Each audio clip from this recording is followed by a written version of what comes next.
Ya vitu ambavyo watu wengi wanavipuuzia au tuseme wanajisahau ni kutumia gharama nyingi kujenga nyumba nzuri, kufanya finishing kali, lakini mwisho wa siku wanahamia hivyo bila kujilinda, bila tahadhari.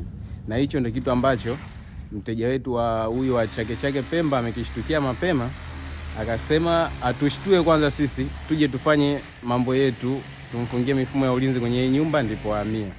Na hapa kwenye hili jengo lake tutamfungia mifumo yote, karibia yote. Tutaanza na hapo nje, tutamfungia ile kengele ya video kwamba wateja wake wageni wake awaone kwanza, afu ndo awafungulie geti. Lakini pia hapo kwenye geti lake hapo tutamfungia mota, ili geti lake hilo awe analifungua kwa remote au kwa simu tu ile linafunguka. Lakini pia tunamfungia fence ya umeme kwenye ukuta wake, na ndo ambao kazi tunaanza nayo hapo. Lakini pia kwenye hili jengo lake tutamfungia CCTV kamera nje na ndani ya jengo. Ina maana ukiwa around ya hili jengo ushaonekana kabla hata kuingia, na ukiingia ndani pia unaonekana. Kwa hapa kila kitu kitakuwa live bila chenga. Atahamia kwa amani kabisa.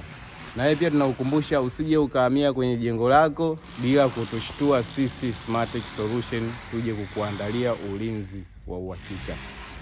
Karibuni sana.